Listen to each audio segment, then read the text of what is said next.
Ինչն է խանգարում մարդուն գնալ խոստովանության։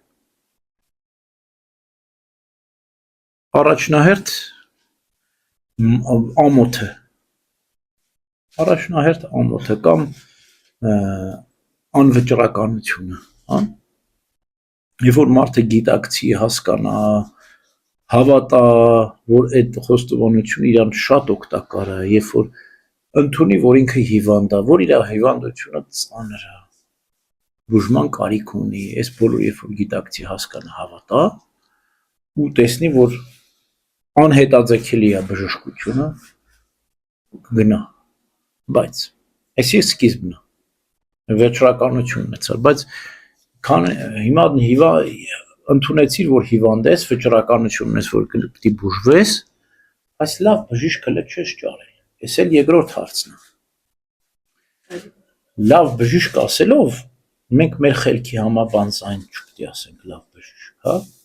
իրապես այս հարցում էլ մենք պետք է հավասարակշռ լինենք, երբեմն մարդիկ բժշկին ոչ թե իր փորձառության, իր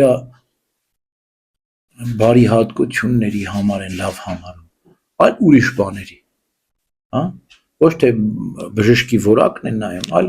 հազար ու մի ոչ բժշկական հանգամանքներն են համարում բժշկը, որ իրան հաճելի է այս բժշկը, որ իրան հաճելի բաներ ասում, որ այս բժիշկը իմ ուզածով կանի, չէ բժիշկը կարող է քո ուզածով չանի, կա քո ուզածի հակառակն ունի, որ քո մասին մտածում է, որ դու բուժվես, այսինքն մի գնացեք ձեզ բարին ասողի մոտ, այլ գնացեք ձեզ ճիշտն ասողի մոտ, ավելի լավ է բարեկամի ապտակը, քան թե թշնամու համբույրը, այսինքն եթե դու բժիշկ ես ընտրում, ընտրես ուզենաս անկեղծ սրտով, որ դու բուժվես, կարող է և քեզ խիստ բաներ ասի, բայց դու իմանաս, որ այդ խիստը քեզ օգտակար է, թե չէ կարաս գնաս փափուկ բարձր գլխի տակ դնի, գնաս այն մարդու մոտ, որին դու փափուկ բարձր դնի, դու էլի դες հիվանդ վերջում էլ մեռնես հոգով, մահացու մեղքերն ինչ են, հոգին են սպանում, հիմա երկու բան է խանգարում ապաշխարության, մեկ ամոթը, մեկ էլ իմաստուն ճիշտ ընտրությունը, եթե այս երկուսը հաղթահարվեցին, վճռականություն ունեցար խոստովանության, ամոթը հաղթահարեցիր և տեսա զգացիր, որ սիրտը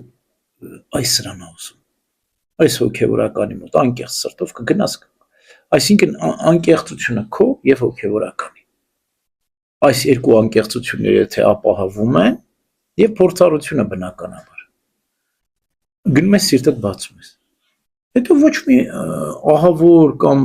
սարսափելի բան չկա խոստովանության մեջ, խոստովանությունը պարզ հասարակ մի երևույթ է, որ պետք է արվի հանգիստ սրտով, հանգիստ մենք երբեմն այնքան ենք բարդացնում, ոնց կլինի գնամ իմ մեղքերը,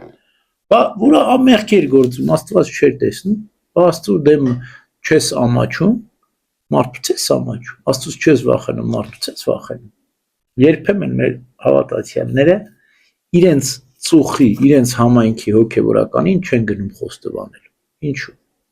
գնում են հեռու մի տեղ, մի վանք, գնան ընդեղ խոստովան, ինչ, որ ասում են, ես էլ հետո ոնց է քահանայի երեսին կնայեմ, կամ ինքը ոնց կնայի, հետո հեռու է այն մյուս բժիշկը, ամեն անգամ խոչես գնալու հասնես ընդեղ, այսինքն էլի ամոթի ինչ-որ մի բան է, այն մյուս հոգևորականի մոտ չեմ ամաչում խոստովանել, բայց ես ամեն օր ամեն կիրակի գնում եմ ստեղ, ոնց գնամ մեղքերս ասեմ, հետո ոնց ինձ կնայի քահանան, չէ, այդպես չի, եթե դու անկեղծ սրտով վստահում ես քահանային և դու անկեղծ ես և քահանան է անկեղծ, երբեք դու չես ընկնելու,